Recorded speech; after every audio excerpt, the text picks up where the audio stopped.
So this boss I find to be one of the easiest trial bosses. You just have to get yourself into the rotation, and it's fairly simple. Today's strategy, we're gonna go with build up Esper gauge to fulfill your mission, and then when we get him down to the 50% threshold, we're gonna one hit KO him. So to do that, we have to have the right units. Um, I brought Orlando with a fire element tail weapon. I brought Adam Jensen in there with his fire tornado attack, massive fire tornado attack. Heal with fire fire sword to chain with Orlando. So, and Terra in there for her quadcast fire magic, which it's probably better to have like another DPS because I didn't realize the boss it gets resistant to magic when we go for the one-hit kill. So yeah, you can see the theme, it's all fire. The reason why we're going in with fire is because once the boss, Brachium, hits 50% threshold, he will make himself resistant to magic, but on top of that, he will buff every single element on himself except for fire. So he will get a resistant to all the elements, but he will also give himself minus 300% to fire. So that's 300% on top of either Adam's massive fire imperil or Hio's phantom blade imperil. You're adding an extra, 60, 75 to 100 minus for fire imperil. So it becomes fairly easy to take him down. To be sure that we could take him down within one turn, I also brought Lid here to break the boss. It can be broken in all places: attack, defense, spirit, magic. However, none of the breaks are really important, and you'll see why in a bit. So the strategy is fairly simple. You go in, the first half of the fight, you're just building up your Esper limit gauge, because one of the missions is to summon 3 Espers, and then the other mission is to kill him with the Espers. So what I do is I have Rydia there on the first half of the fight. She's just building up Esper. Once you summon 2 Espers and then fill up your bar for the third one, you can retire Rydia and bring her back for the final kill where she'll summon the Esper. Now, I brought Ayaka, which is good as a good healer. You can even use Ayaka 6-star or Lotus Mage Fina, because really I didn't use any of her 7 stars ability. It's just all she did was dispel, heal, and re-raise. I brought 2 tanks. This is the first try I went at it and defeated him, so I didn't realize that I didn't need 2 tanks. You only really need 1, just Wilhelm with 100% evasion. I'm sure another tank with 100% evasion will do as well. Veritas of the Earth with 100% evasion will do well as well, because he has AoE cover and provoke. So Wilhelm is there for AoE cover, 100% evasion, which is very important, and then impenetrable stance, which gives him 100% provoke, and that's all he does, and the enemy will keep hitting him, and it'll miss. Please note though that this boss has instant death attacks that cannot be repelled by Genji Bit and Genji Shield. It cannot, immunity just doesn't work on it. Immunity isn't immune. So your Wilhelm or one of your other characters are going to die now and then. So it's good to have your healer there to re-raise them or to just bring them back. So Veritas of the Earth, pretty much a dead unit. Didn't really use him. Illusionist Nicole, I'm sure he did some work. He helped heal the party, he helped buff the party, but he wasn't really needed because Wilhelm took all the attacks. I think he was very helpful for MP Battery for heal, because I used him to bring the boss down slowly. So the MP Battery for Illusionist Nicole was pretty good, but you can probably do the same with like a CG Fina. So what I did was, for the first half of it, I had Hio just keep on attacking him without any chain, and I had Rydia building up Esper, and Wilhelm blocking taking all the damage. So once he gets down to about 53% or so, 52% or so, I bring Hio and Rydia back. It's because you need all of your DPS for the second stage for one hit KO. Once I bring them back, I let Wilhelm do the attacking with his defense scaling. Once just to bring Brachium down to 50%. Once we get him down to 50%, you can bring in the other guys and just finish him up.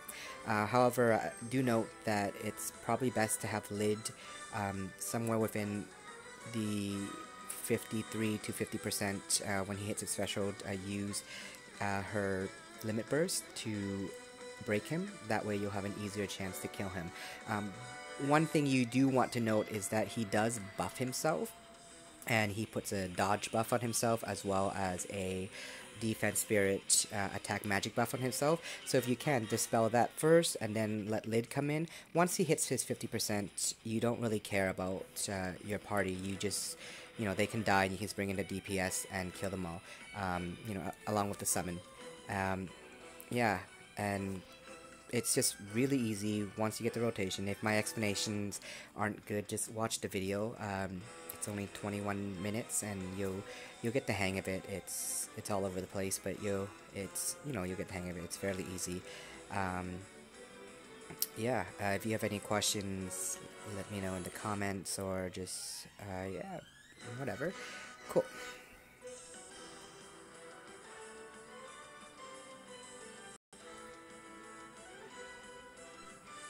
Another thing to note, actually, one of the reasons why I don't have any magic attackers is because he counters physical attacks with physical damage moves, and then magic attacks with magical damage moves.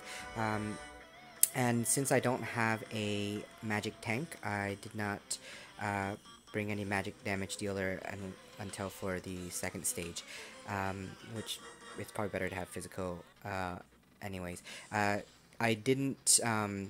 So just a correction, when I said Illusionist Nicole, I meant CG Nicole, or Maritimes Prince Edward Island Nicole, Nichols. And what I mentioned earlier, that the stats buff from Lid don't really matter. What I meant was the defense debuff and the spirit debuff.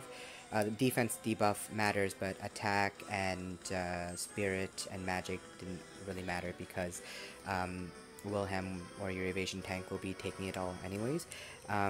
If you do choose to bring Veritas of the Earth instead of Wilhelm, I'd recommend having another damage dealer to take him down from that like 53% down to 50%, and then you can bring in your full damage team. Cool.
Oops,